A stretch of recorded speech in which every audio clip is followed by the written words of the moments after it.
Welcome to the Alcohol Free Life podcast, brought to you by thesoberclub.com. I'm Janey Grace. This is for you if you've quit the booze or you'd like to, or maybe you're just sober curious. I'll bring you tips and motivation without any judgment, and there'll be inspiration from experts, quit-lit authors, and sober heroes.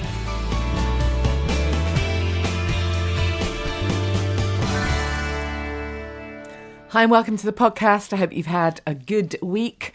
I've had quite a nice week. Well, it was my birthday, so that's always good, even if it's lockdown, I suppose. And it did fall on World Book Day this year. Normally World Book Day is 1st of March, isn't it? Anyone with kids will know that you have to come up with costumes for school. Oh man, I remember those days. That was always such a nightmare, trying to kind of compete with great costumes that your kids get dressed up in. Anyways, so we didn't have any of that. My kids are a bit older now anyway. But so my birthday fell on World Book Day, which obviously I took as license to shout about my own book. Why not? I mean, if you can't talk about your book on your birthday when it's World Book Day, when can you? So anyways, I did a little bit of promo for the book, which was great. Did a few radio shows, and also I'm on some podcasts, which I love being on the other side of the mic as well. Obviously, I love sharing this stuff, and it was quite interesting because I did one of the radio interviews I did. The presenter was very honest. She said that the company had contacted her, publisher had contacted the station and said, "Do you want to interview Janey Lee Grace?" And she said, "Oh yeah, she's that the one who works for Radio 2. Yeah, I'd love to interview her." And then they said, "She's written a book called Happy, Healthy, Sober." Right, okay. Not sure then. But yeah, we went ahead, and as she said, she actually really loved the book because it is a totally non-judgmental read. So if anyone is thinking to themselves, "Oh my goodness, she's going to, bash the book at me," definitely not. Anyways, yeah, so I'm on a couple of podcasts as well. I'm on a podcast with Kai Graham, who is just a great parenting expert, really, really knows her stuff. And so her podcast is out. We have a really good chat on there about the whole thing of being present for your kids, which, of course, when you're drinking too much booze, you just really can't be. So that's Kai's podcast. I'll put a link to these as well. And I'm also on a podcast with Rosalind Palmer, Monkey Biz. That's kind of aimed more at people who are experts and have their own business, but we have a really good chat on there as well. And then I'm almost certain that this week is the release of the episode I've done with Love Sober. So I've interviewed the gals from Love Sober on this podcast.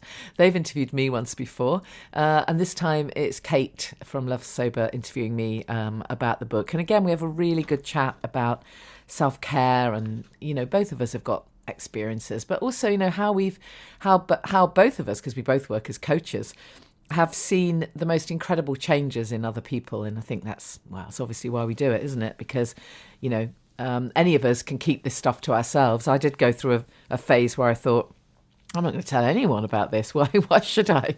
But I reached a point where I couldn't not. It just didn't seem right that if I had this kind of, little magic golden nugget that kind of sorts out pretty much everything, at least it underpins everything, how can I not share that? So so anyways, there you go. There's a few podcasts if you're interested in listening to some others as well as mine, and you want to hear different aspects of my story and stuff again. So they're all out this weekend. I'm pretty sure they're all out now. Oh, and there was one more as well, actually, Conscious Body with Estelle Ramos. That's another podcast that I was on last week. So there's a few to check out. I'll put some links up for you. Just a reminder that we've got some great competitions. Make sure you do check out imperfectlynatural.com as well as thesoberclub.com, because there's some really good competitions. I've just launched my Platinum Awards on there. So for anyone who doesn't know, with my other hat on, I do wear a few hats, I deal with my holistic living stuff, and we aim to recognise the best in natural and organic products, but also services and wellbeing authors and stuff like that. So I might have to enter my own book, right? Anyways, so on imperfectlynatural.com, we write blog posts and promote some of these lovely products, some of which I already know about and some of which are brand new to me. I've literally just launched those awards. Got some great celeb judges. Dr. Marilyn Glenville is going to be a judge for me, Cary Grant, Glynis Barber, and the lovely Jo Wood. So that runs all through the summer, really. So loads of time to enter some of the competitions, but do have a look. And of course, there's a category for alcohol-free drinks brands. Obviously, why would I not? And as you know, over these few weeks, I'm focusing on a few different drinks brands because again, when I do these radio interviews, it's always so interesting when you've got something different and new to promote, because you can see how it lands, and you can see the kind of questions that you get from people who are brand new to this. And many of the radio presenters that I'm talking to had never considered the stuff I'm talking about. They hadn't considered that they might be a grey area drinker. They hadn't considered that their life might be better without the booze, whether to reduce or stop drinking completely. But the book has genuinely kind of challenged them and opened their eyes a little bit, so that they're now thinking, wow, I wonder whether I could have more productivity, feel better, have less anxiety. So I know it's sowing seeds. But anyways, what I was going to say was the thing that many of them ask is, well, but what will I drink? And not everyone has quite made this connection yet. This my mantra: keep the ritual, change the ingredients. Absolutely keep having a lovely drink at a certain time, if that's what you like to do, in a lovely glass. And don't make it a cup of tea, because that will make your unconscious mind fed up. Because you can have a cup of tea in the morning, of course you can, but when everyone else is cracking open something bubbly or something that looks nice in a glass, of course you want to do exactly the same, and why shouldn't you? So as you know, I'm a really big fan of great alcohol-free drinks, everything from kombuchas and artisan tonics through to the beers and the wines and everything else. So I am focusing on a few brands for a few weeks, and this week we've got a great competition from Wilfred's Spritz gift set from Wilfred's to give away, non-alcoholic Aperitif, and I thought it'd be great to chat to Chris, the founder. So we've teamed up with them this week, and you're going to get a chance to hear a little bit about Chris's story. I love finding out about the people behind the brand. I just think it's fascinating how people get to end up creating these drinks, particularly when they don't even come from that background. So we're going to get a chance to hear Chris's story. And then also in the show, my guest is Joseph James. Now, I interviewed Joseph a long time ago. He's a coach and a money mindset coach and strategy expert. And he did a piece for us in the Sober Club. He did an exclusive kind of Q&A just for the Sober Club members around money mindset and abundance. And I thought, wow, I've got to run an interview on the podcast, because I do think this links to ditching the booze or being sober. I do think it's really interesting. So many of us have got limiting beliefs. We've got limiting beliefs around all kinds of stuff, but money is often a big one. And also there's this whole bizarre thing where we spend a ton of money on booze, but it's almost like that doesn't count. That money doesn't count. And one of my top tips is have a glass jar or a vase and watch the money mount up when you first stop drinking, because it's just an amazing feeling to see that money start to mount up in the jar. So yeah, that should be. I hope you'll really enjoy that interview with Joseph, and that will inspire you towards more self-care and bringing more abundance into your life, whatever that means for you. First off, though, enjoy this interview with Chris. My guest is Chris Wilfred Hughes, who is the founder of Wilfred. So we slipped that name in there, your middle name. Hi, Chris. Lovely to chat to you. Hi, Janey. Lovely to meet you too. Yeah, I'd love to chat to you a little bit about your story. So I came across your lovely drink, and it's a lovely quirky name, as you say, your middle name, and just such a gorgeous bottle. I mean, it just looks so beautiful.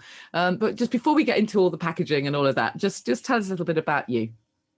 Yeah, absolutely. So I'm Chris, the Wilfred Hughes, the founder of Wilfred's, and so I've got a background that, if I'm honest, it doesn't completely make sense. It wasn't a direct, straightforward route to making a non-alcoholic aperitif drink. But so I've gone through being an engineer, where I used to design Japanese trains, and I had a job title as an inventor, which was involved in coming up with new ideas for businesses. And but I've always had a passion in drinks. I've always had a passion in well-made cocktails, whether at the start alcoholic and now non-alcoholic, as my lifestyle's changed, to be honest.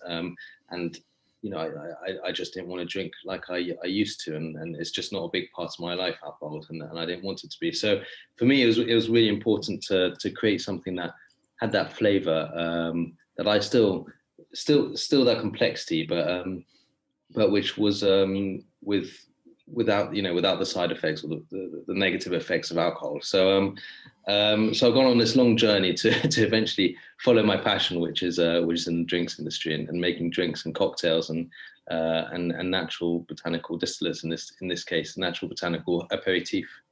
Yeah. And just tell us a bit about how the botanicals are distilled then, because I was looking at your website and you explain a little bit about it. But, you say it's distilled traditionally. But for anyone who's never worked in the drinks industry, tell us what that means. Yes. The reality is, because it's a non-alcoholic drink rather than an alcoholic drink, you have to be a little bit creative in the way that you get the flavors out of the different botanicals. So it's not always the same process that works. So sometimes you use distillation, sort of, in this case, sort of in steel drums, but sort of an old-fashioned style distillation to extract those flavors, especially for those aromatic flavors in particular. But the another part of the way we do it is actually sort of maceration. So allowing the botanicals to slowly let their flavor sort of come out into the drink, and it's about finding the different processes that work best to create a complex flavored drink. And so it's not straightforward, to be honest. but it does take a few old traditional methods in order to make this drink. Yeah, and tell us a bit about the flavors that you chose then, because I love the fact that you've got things like bitter rosemary. Is that right? You've got it tastes really grown up. That's what I love about it. Yeah, it's a bitter orange and rosemary drink in particular. It does use other botanicals, but actually it all started. So I all started in my kitchen originally. I was making this non-alcoholic drink, and I was trying botanicals, 50, 60 different botanicals from all around the world. I tried some. I've lived in Japan, so I tried some Japanese hibiscus. I lived in Argentina, so I tried some Argentinian mate. But actually, the flavors that worked best were, it turns out, not from all around the world, but the rosemary from my mum's garden, Wow. and the bitter orange from my dad's marmalade. So those are the two flavors that worked best. But with that, it's also balanced out with, a little bit of rhubarb, which gives it a bit more of an earthy note, as well as some clove, which just like the rhubarb, actually gives it a bit of an earthy note as well. So it uses various different botanicals in order to create a complex drink that is delicious as a spritz. And for anyone who's worried about calories, what part does that play? What's the, is there any sort of anything to sweeten it, or how does that work? Yeah, so we do think that actually using natural beet sugar is what it does. It adds a little bit of thickness to it, which you get in alcoholic drinks, whilst being non-alcoholic. But it is about 4 to 5 times less calories and less sugar than the alcoholic equivalent spritzes. So yeah, it is considerably less. And if you're making a spritz at home with tonic water, you're looking at well under 50 calories for a spritz. Yeah, and of course you can just have it served over ice. Exactly, and you serve it over ice. The best way to drink it is you serve it over ice with some tonic. So Wilfred's 1 part Wilfred's, 2 parts tonic, and that makes, if you got rosemary or a slice of orange, even better as a garnish, and that makes a delicious spritz. Great. And what's your plan for the future then for the brand? Well, I mean, how has it been for you in terms of, the way the whole alcohol-free drinks market has opened up? Where do you guys sort of fit into that picture? Are you going to be, sort of forever artisan, as it were, or will you be in the supermarkets, in the bars, if they ever open? Yeah, it's a good question. It's well, I mean, the first thing is it's really exciting, this market, which is one. I mean, we started over 2 years ago now, but only launched last year because the time it takes to create a really complex drink that tastes good is not a quick and easy process. But I always found that I had to pivot before I even launched, because the plan was always to make a drink that was good for bars, Right. restaurants, that you could really enjoy when you're out and about. But actually, we've with the pandemic, we've had to move online very quickly. But what's fantastic is it's such a easy drink to make at home, while still elevating that evening in type moment. Yeah. So at the moment, it's very much, we're still focused on online, but as and when things open up, we're hoping to get into the bars, restaurants, and be available absolutely in retail in due course. Yeah. And what about expanding the range? Is that a plan? Yes, I will keep you on tentative for that one. Yeah. But, I mean, it's not like you haven't got enough to do, obviously.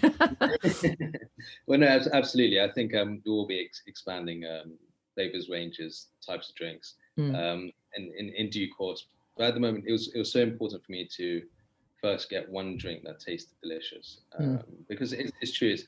You're sort of in the non-alcoholic world. You're put up against a sort of pedestal and comparison with sort of alcoholic equivalents, and so it's so important to get a good flavor. So I put a lot of time and energy making sure that this drink was just the right flavor, and a lot of lessons learned. So I'm looking forward to launching a few new ones, hopefully later this year. Yeah, definitely. And I mentioned the packaging. I mean, the bottle's so important. It's so much part of it, isn't it? Because we when we're drinking alcohol, part of that is looking at these lovely bottles on the shelf, and that are sort of calling to us, and we do want that same feeling of actually we're drinking something, from a nice bottle that looks good. We don't just want any old liquid from any old plastic. No, exactly. And I think drinking an alcoholic drink is so much more than the alcohol. There's a whole experience that goes behind it. It's the whole, how people make the cocktail, how it looks, feels, tastes, and so a lot of work went into getting the right design that still showed that this was an aperitif and that you can drink it as a spritz, that it had those, those hints towards an alcoholic drink, but completely without the alcohol. But that experience is still there. And for me, that was incredibly important, because it's to put it simply, it's an adult experience that is quite premium, and where you can really share in that experience with your friends, whether they're drinking or not. So, yeah. Great. Love it. Thank you so much, Chris. It's great to chat to you. It's such a great drink, and thanks for offering us a great competition as well. We really appreciate that. It's really interesting to hear your story, and maybe we'll, I'd love to interview you in a year's time, and let's see what's happened then. Maybe there'll be more in the range, and it'll be really fascinating to see how a year in this industry changes things, won't it? I know. It's really grown so much in the last few years. It's exciting to see where we'll be next year, and I'd love that.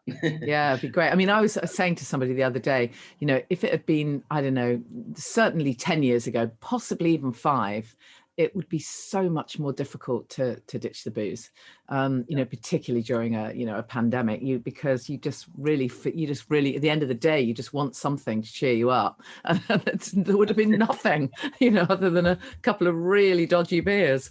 So, yeah, thank goodness. I really appreciate it, Chris. Thank you so much for your time. No, thanks a lot. Thanks, Janey. So don't forget, you can go to thesoberclub.com and check out that competition to win Wilfred's non-alcoholic aperitif. I think it's worth about 30 quid, so make sure you enter that. As promised, here's that interview with Joseph. My guest is Joseph James. I'm so thrilled to have Joseph on again. We've had a chat before. Welcome. Thank you so much. Lovely to talk to you again. Yeah, it's lovely to chat with you. It was lovely that you were part of our panel a couple of weeks ago. That was really special. Yeah, it was good, wasn't it? We were talking really about enjoyed that. Does sobriety give you superpowers? Does being sober give you superpowers? And also, you've been a guest on the podcast before, and I really wanted to chat to you because, I know you wear a few hats yourself, but one of the things that you, part of your work is around money mindset, of course, and limiting beliefs. And this is something that just comes up time and time and time again with clients that I work with in the Sober Club. Limiting beliefs around all kinds of things, of course, which I'd love to talk to you generically, but obviously around money. Money is such a big one, and it's interesting because initially when we talk about these kind of topics, people might think, oh, well, that's not really relevant to me because I don't run a business. But actually, it's relevant to all of us, isn't it? Really relevant to all of us. Anyways, tell us a little bit about your background for anyone who hasn't heard you interviewed before. So I run Money Mindset and Strategy. We have an online academy called LMS Academy for business owners. We now do coach training and certification. And I, of course, run a private coaching practice. My background, I was a publicist for 10 years. So I did PR and media, lived in Soho, did the whole like London AbFab thing, which was very fun. And now I live in Ibiza and run my coaching business from here. Great. And just tell us a little bit about your sober journey, because I know that was part of it as well, and that was something that we connected. And then I found out that you'd also ditched the booze. I didn't even know that when I first really invited you. I think I really wanted to talk to someone around money and mindset, and but in a way, it's so relevant. It's so part of it, isn't it? It's so much part of getting what you want, really. It is. And I just wanted to say thank you so much for having me on again. It means so much to me to be able to talk about sobriety and money mindset and business. And I just wanted to, it's very special to be able to share this with other people. So thank you. My sober journey is an interesting one. So I was living in Soho, I was working in PR, I was doing club nights, all of the things you would imagine like an episode of AbFab if it was done a bit later on. And I think I talked about this on the podcast with you when we first connected, but, I just got really bored of the hangovers. I just got I'm going to be a little bit vulnerable here, which I hope is okay, but I got really bored of feeling hungover. My mood would just hit the floor. And I always associated celebration with alcohol. Feeling better, alcohol. Meeting with clients, very PR, alcohol. Everything was related to alcohol for me. And I looked back at so many times in my life where I tried to sort of stop drinking, and I would do a few weeks, I'd do maybe a month or 6 weeks, feel better, look better, things would improve, and I'd go, oh, it's fine now. And I think what I started to learn very intuitively was I always knew I wanted to run a business where I helped people achieve their goals and ditch limiting beliefs. But I'll be really honest, I felt like I had to walk my talk a little bit more before I actually launched it in a big way. And I kind of was very quiet about it. I think you were the only person I publicly talked to about it, if I'm really honest. Oh, really? Oh, interesting. Yeah, actually, just on that note, just for a moment, isn't that sort of almost shame thing so interesting? I've said many times that I had that for several months. Actually, I didn't tell anyone. Yeah.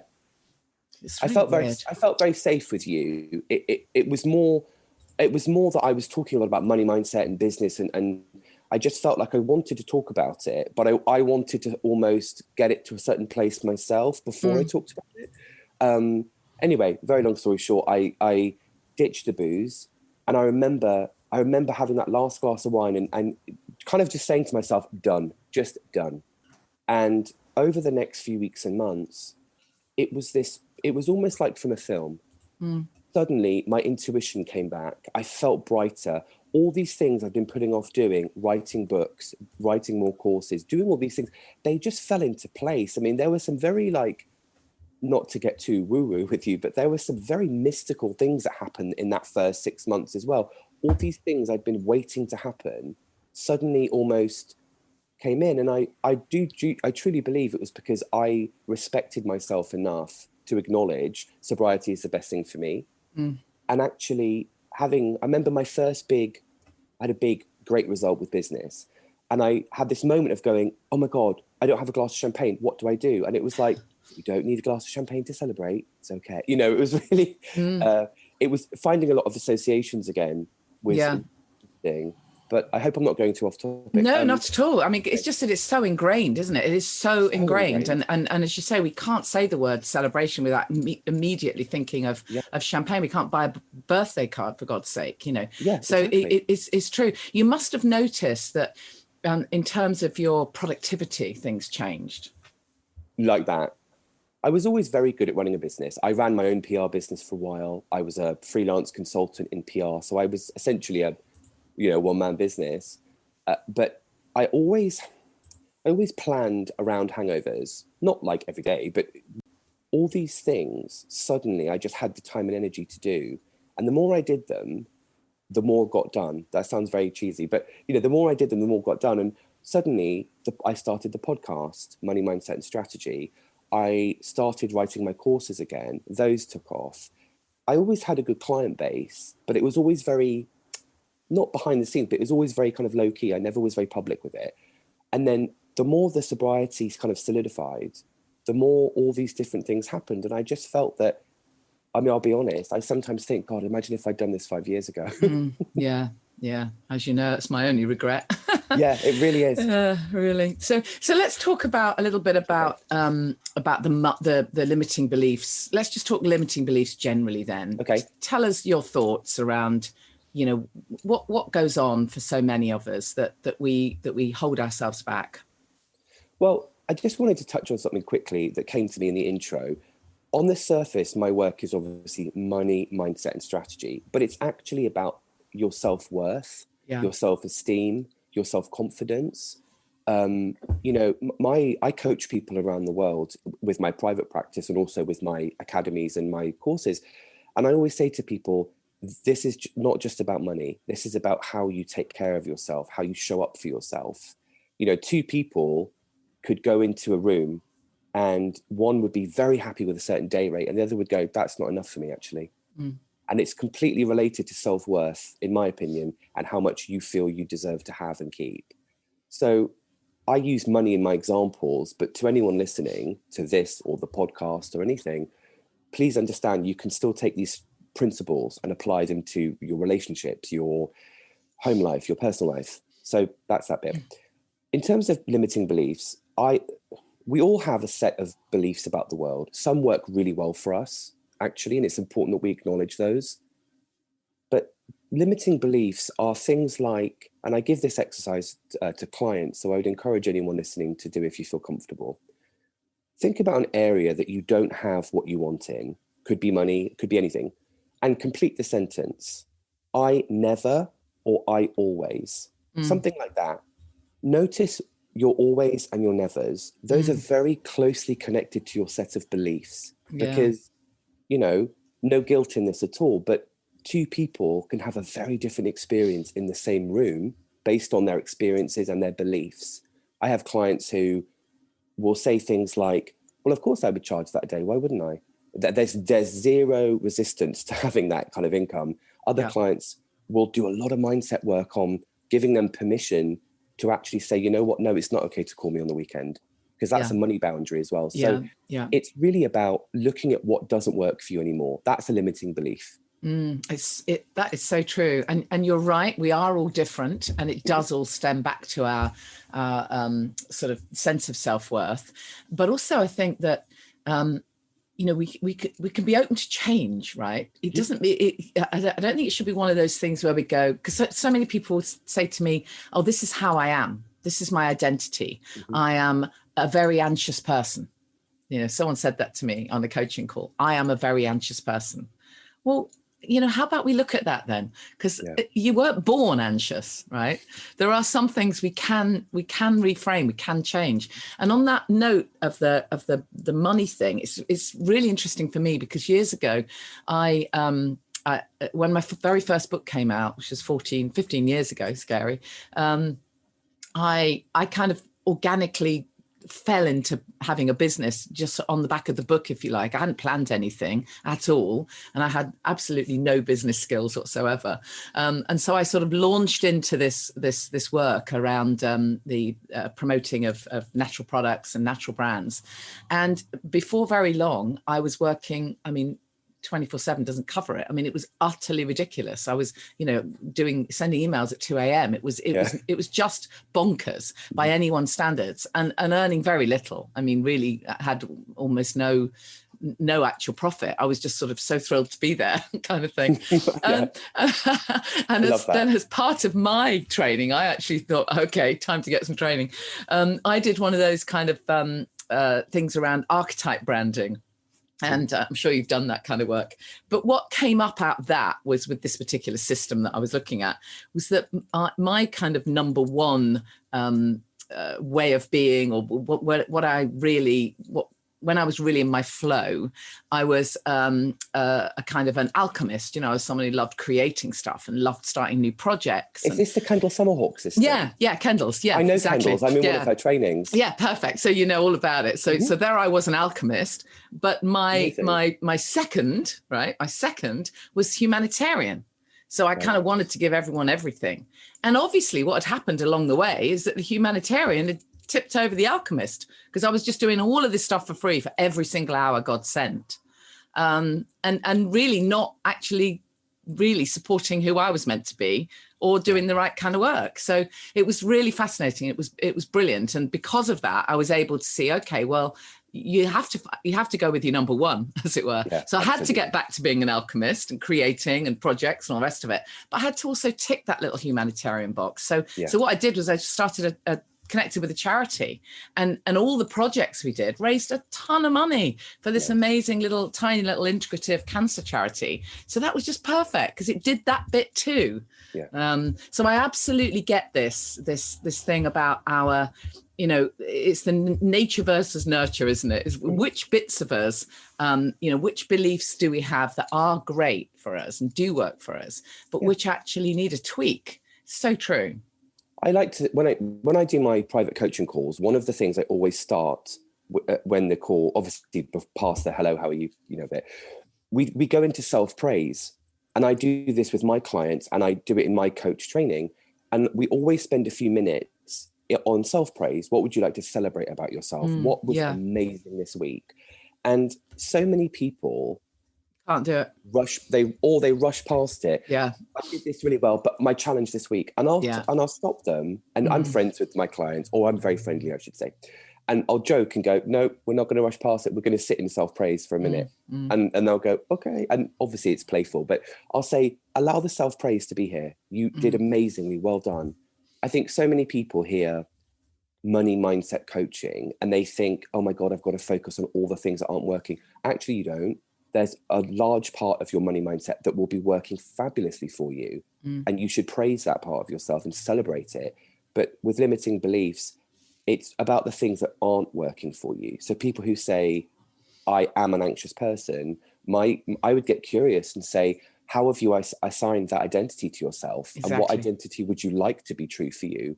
Oh, I'd like to be such and such. Okay, well, what would that version of you do now? And it's almost playful, I think, if you start getting curious. And we all have that. I often say to people, I am is a powerful manifestation, right? I am is like, be very careful. Yeah, absolutely. Or mindful, I should say. Yeah. And you're right about the identity piece, because I do think that sometimes when people are ditching the booze, as we've said many times, amazing things can happen. The growth can be incredible, and people start to find out all sorts of new things about themselves, and they find they can grow and blossom in all kinds of ways. But sometimes they actually have to notice that they need to step into a new identity. Actually, do take on that identity of someone who doesn't drink. It's cool to do Absolutely. That, right? One of the things I do with, again, in my coaching is we do this kind of upgrade session, and it's a series of like 7 questions I take people through, and it's based on who do you want to be? And I'll ask them questions like, how does that person start their day? What affirmations does that person use? How does that person handle this? And it's the same with not drinking. When I was in my early stages of being sober, I would regularly say to myself, okay, as a sober person, how would I handle this? And I always think it's interesting, because if you go into a room thinking, I can't drink, I can't have that, it creates an energy of lack, and it creates an energy of frustration, and like you're pushing up against it. Yeah. What I like to do is go, I'm cultivating sobriety. I'm cultivating feeling fabulous tomorrow. I'm cultivating feeling fresh and alert in a room full of potential networking contacts. Hello. So many people will say to me, oh, I met the CEO of like Netflix and I was drunk. And I'm like, oh, no judgment, obviously, but you just come on. So I think it's important also to, with money, with anything, look at the state you want to cultivate, not the thing you don't want. Yeah, exactly. Absolutely. That's absolutely right. Always look to what it is you want. Let's just talk a bit more about money then. What is this thing around money that affects so many of us? How does this come about? This well, just limiting beliefs that this oh well, like money's for someone else, and Yeah. all those phrases that we learned as a child. Well, actually, a lot of it goes back to how we were brought up, doesn't it? With this. I think a lot of it is how you're brought up and your particular family tribe. And I think it's also a lot of the cultural stuff you take in, what programs you watch. I remember reading a book years ago, I don't remember which one it was specifically, but there was the piece about money in it. The author asked you to fill out the following, or journal the following questions. And one of them was, rich people are. Yeah. People with money are. And I don't particularly go that extreme with the exercises that I do with my clients, but I'll often say to them, we all have what I call a money ceiling, a ceiling of where we think it's safe for us to have money, how much we think it's safe for us to have and deserve. A very kind of fun example I like to use is look at the Kardashians. Her money ceiling is so high. If someone says, here's 300 grand for a tweet, she'd go, okay, I can fit you in a week, no problem. Someone with a very low money ceiling would not be able to handle that. And they would go, I don't deserve it. I'm going to do it wrong. They're going to want it back. Who do I think I am? It's about really finding out where your money safe zone is and looking at my belief is that life kind of molds itself to our beliefs, especially about ourselves. And actually the first piece is really opening up what's available to you and understanding that money is... It both is a big deal and isn't a big deal, if that makes any sense. And I think that it does make sense. I've done quite a lot around this, but I know there'll be people listening who, will be thinking, well, that's all very well for you, but I haven't actually got any right now, and because of lockdown, the jobs have gone, really, really difficult times. So where does someone start when money is really, really tight, perhaps through no fault of their own? It may not be that they've been boozing it all away. Although that, of course, is another interesting factor, isn't it? The amount of money we spend on drink, my God.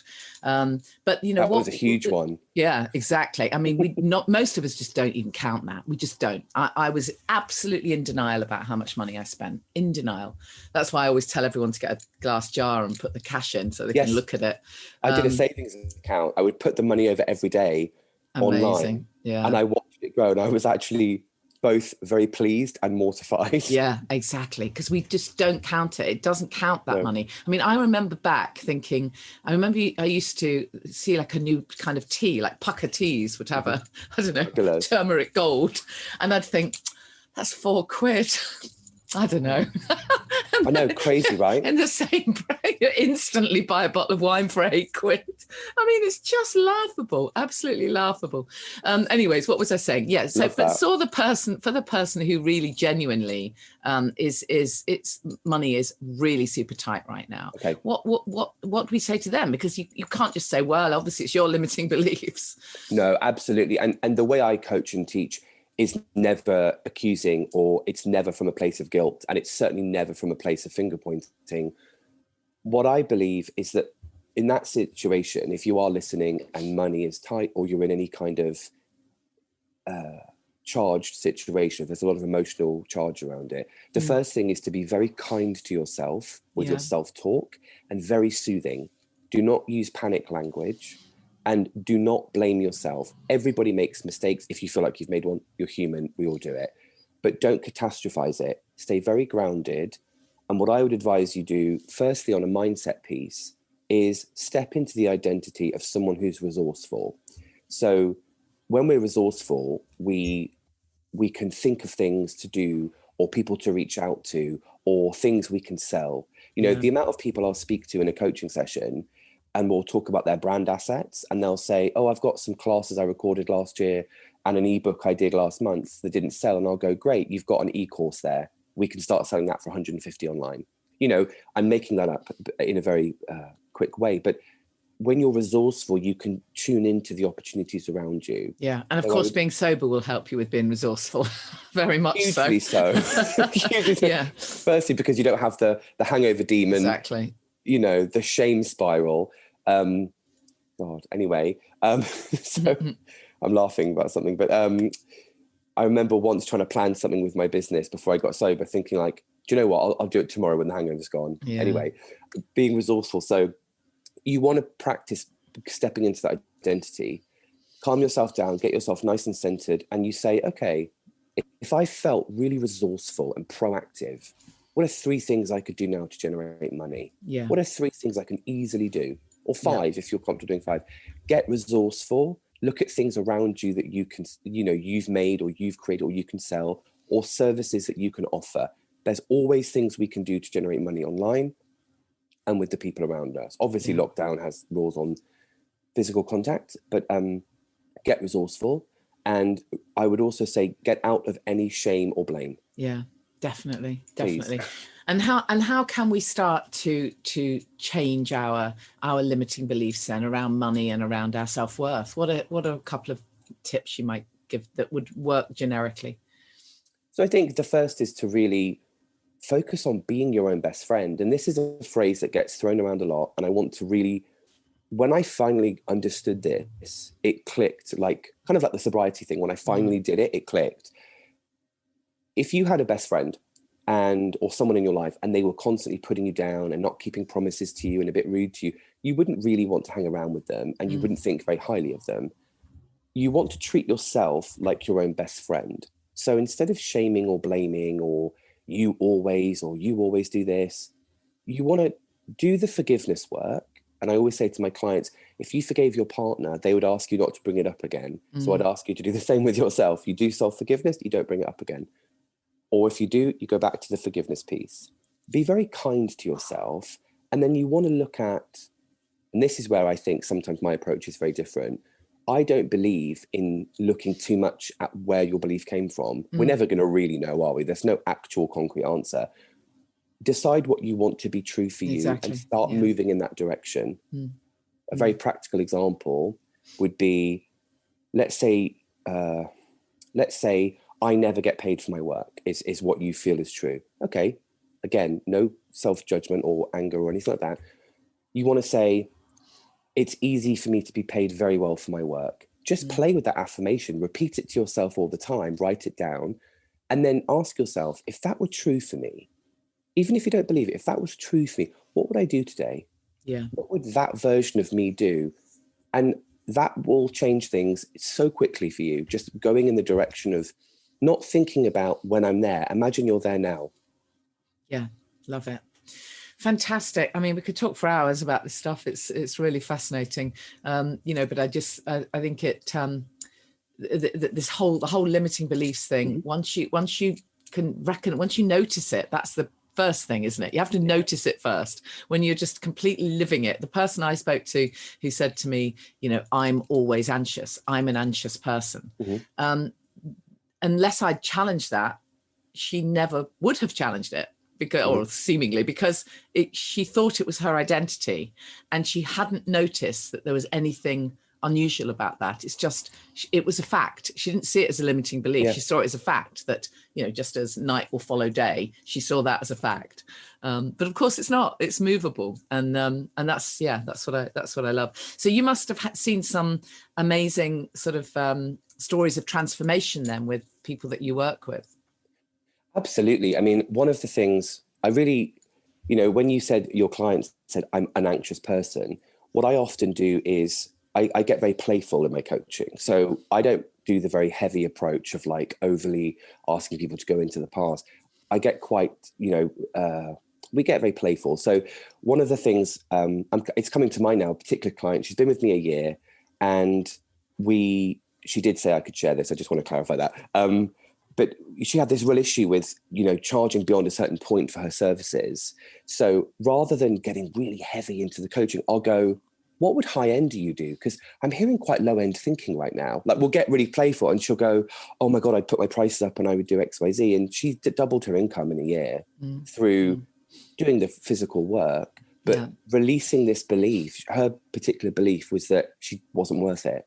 Yeah, totally. And you've just reminded me as well that when I did a I did a talk at a Hay House conference, and it was when Louise Hay was talking about mirror work, and you know how she does all this stuff about mirror work, and one of the things that she used to talk about was how we have to, it's a really good idea to look in the mirror and say, I love you. And everyone's, I don't think so. That doesn't feel very comfortable. But of course it's exactly, it's so important to be able to get to do that. And then what's really interesting is we add another layer onto that. If you're talking about money and what you're worth, in inverted commas, you can do that looking in a mirror. And actually do that little exercise. And that's really fascinating. I've done that with clients where I've asked them to stand in front of a mirror and talk to the mirror and actually say, well, here's what I'm offering and this is the cost. And just see how it lands in your body. It's so interesting because if the cost is ridiculously low, you kind of wiggle around. It's not quite right. And if the cost is ridiculously high, that doesn't work either. And then you sort of settle on this sweet spot. Yeah. It's all about your own worth. Actually looking at yourself. It comes back to authenticity again, doesn't it? And really that's hard when you don't have a sense of self-worth. That used to be my problem. That's why I didn't feel authentic because I didn't have that sense of self-worth. So I couldn't meditate, or, if someone had asked me about the self-love piece, it would have been, well, no, that's not for me, which was bizarre when you consider the work I was doing. It's interesting that it's like the Course in Miracles says, we teach what we most need to learn, right? So I sometimes will read stuff back from when I first got sober and was writing about money mindset, and I'm like, that was for me. I'll read it back and go, that was so for me. But I created a deck of cards a few months ago called Money Mindset Power Thoughts. Great. They look wonderful. I'll send you a copy, a deck. It's money mindset affirmations and coaching questions. And one of the cards is, if I chose to see myself as powerful, capable, and brilliant, I would ... And I play with this with clients. They have a deck of the cards as well. And we'll often say, doesn't matter what you think is true right now. If you chose to see yourself as powerful, so I use the word chose, right? It is amazing what that does in the body, like you were saying. Yeah. And people will often, I particularly love this when this happens with clients. We'll do a few sessions and they'll go, I think I was really undercharging. I'm like, oh yeah, we chuckle about it. But when it's so in the body and we're so ingrained in that belief that we aren't good enough, we attract people, clients. I did a podcast yesterday, I think, on 3 money blocks that you need to get rid of in your business. And one of them was this belief that it's nice to undercharge and it's nice to keep your fees low. It actually isn't. You're setting a bad example. You're disrespecting your own self, really. And this belief I see a lot of is, if I charge low prices, I'll get more clients. You actually won't. You'll get more of the wrong type of clients. When you charge well for your services, whatever that looks like for you, you get clients who do the work. They appreciate the work. They respect you and your services and themselves a lot more. Yeah. And actually, what I love to say to people is, like, if you chose to believe that you were worth that fee, what would that feel like? And you sort of just, again, you play with that. And I think this also, spins into people. There'll be a lot of people listening who work for someone else. They are employees. But even then, and of course, there's not the same. There isn't really. You don't really have any leeway on what you earn. But it is interesting that you still really need to hold on to your own sense of self-worth. I remember years ago when I was working for a radio station. I remember that I needed my rate to go up. I just needed a rise, basically. And I did a little bit of work on that. And I realized that I would have gone into a meeting with this boss, totally on the back foot, with a sort of do you think there's any chance? And the boss would have just said no. But I didn't. I did a little work beforehand and kind of reframed it all and got a really good sense of my own worth and went in with a completely different energy. And it worked. It's something I teach is empowered money language. And that is actually an amazing example of that, because a lot of people will use what I call disempowering money language. So they'll say, sorry, I don't work for free. Why are you apologizing? Or they'll say, sorry, I have to charge for that. Or the one that really, I don't want to say bugs me, because it doesn't, but the one that makes me go, oh, why are you doing that to yourself, is, sorry, I have to send you an invoice. And you just think you've gone into that situation apologizing for receiving money. So what I coach on is like empowered money language, which would be, would love to help you with that. Here's a link to book.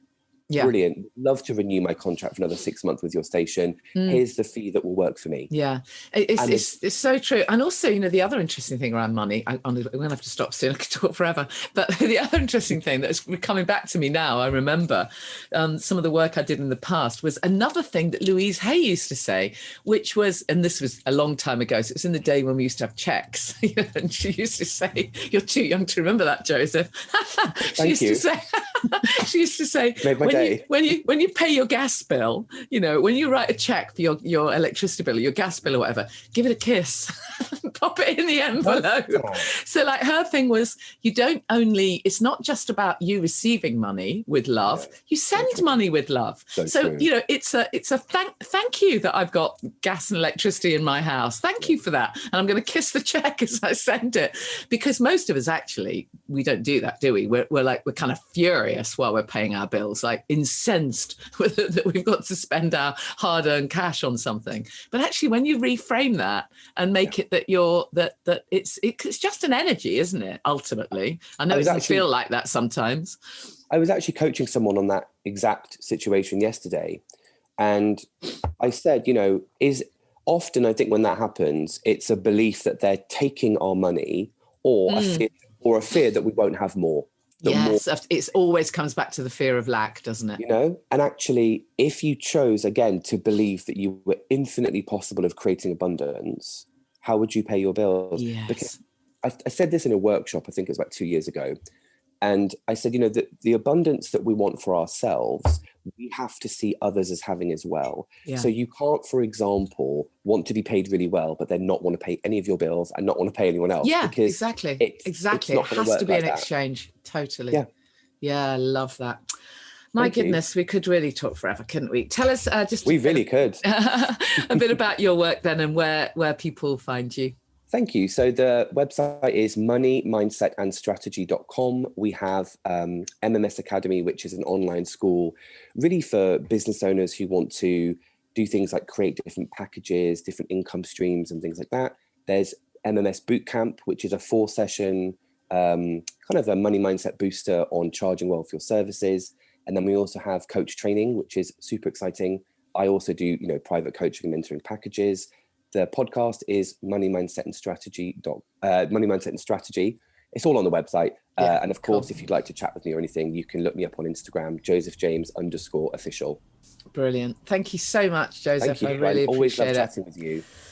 So I hope that's inspired you to focus on abundance, and don't forget the self-worth and the self-care and all of that stuff. I do offer one-to-one coaching. I don't talk about this very often. I've got obviously very limited slots, but I do offer some one-to-one coaching. If that is of interest, drop me an email. I absolutely love doing it. Obviously, I don't have, very, very many slots. I've got an awful lot going on. What I completely forgot to tell you guys is that I've finally succumbed and joined Clubhouse. Most people know about the kind of invite-only social media app. It's got that exclusivity thing going on at the moment where you have to have an invite, which I'll confess right up, I find really annoying because I don't have loads of invites to give people. So. And I wish I did. So anyways, I think that's just the beginning. I think they're going to open it up. But at the moment, it's a little bit of that exclusivity thing. So it's a case of asking your friends if you want to join and see who's got invites. But for anyone who is on Clubhouse, you can find me there now at Janey Lee Grace. I had to come kicking and screaming to yet another social media monster platform to have to handle. But, it is an audio platform. It's audio only for anyone who doesn't know. So you host what you call rooms on there on various topics. So obviously I'm going to be doing a bunch of rooms called Happy, Healthy, Sober. So if you are on Clubhouse, please follow me, check it out, and come and join in one of my rooms. It's going to be a little bit like a podcast, but you can pop up and ask questions and comments. So over the weeks, I'll make sure I get some of my podcast guests to come and join me as well. So I'll do something on there along the lines of Happy, Healthy, Sober at least once a week. So make sure you check that out. Don't forget the book then. I think I've mentioned it enough times, haven't I? It's a thing when you've got a book out. It really is a thing. I'd actually forgotten how much of a thing it is. But there you go. You can get a signed copy from me. If you go to thesoberclub.com, click on shop, you can get a signed copy, but sadly only in the UK at the moment. Or obviously you can get one on Amazon, and do please leave me a lovely review. And I love getting pics of the book. The book gets to go out far more than I do. Someone sent me a pic of the book on the beach right by the sea. It's like, oh wow.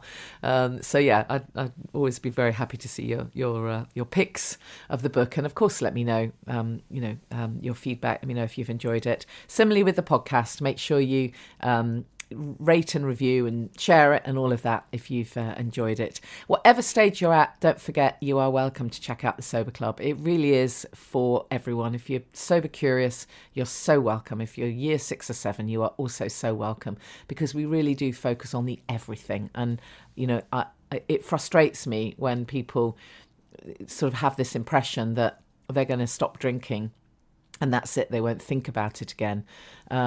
And I just don't think it's like that. I think if you're someone who's been drinking for a lot of years, actually ditching the booze is such a massive thing, but it's just the beginning. It underpins everything else. You becoming the person you're meant to be, happier, healthier, more sober, happy, healthy, sober. It really is that. You're able to step into who you're meant to be. It is so not, in my opinion, just stopping drinking. It's everything else that stems from that. In my opinion, if you do it with the right intention. I have heard of people. I think I'm sure I've mentioned this before, but years ago I heard Frank Skinner being interviewed on something, or having a chat with Adrian Charles, I think it was, and the impression that came across from that conversation was that he wished he could drink. Right? He wished that he could drink again, but because he considered himself someone who had been an alcoholic, he considered that he couldn't. Don't quote me. I need to go back and watch it. It's just my memory, and I know that that's what I took from that, and so the feeling was one of, oh, poor you. What a shame. But actually, the reality is a world away from that. If we embrace the fact that we're doing the best thing we can ever do for our health and well-being, then it's all onwards and upwards. It's all the what's next. It's all, oh my goodness, now that I'm not drinking, now I can focus on getting healthy and well and eating really well and getting fit if I want to or need to, and creativity and purpose, and I can look at my relationships and I can recognise that I'm becoming more kind, and on. Anyways, all of that's in the book, all of that's in the Sober Club. You know where to find me, thesoberclub.com, and I'll see you same time next week. Thank you for listening to the Alcohol Free Life podcast, brought to you by the Sober Club. Please rate and review. And if you want support, accountability and inspiration, and you want to live your best life without the booze, check out thesoberclub.com.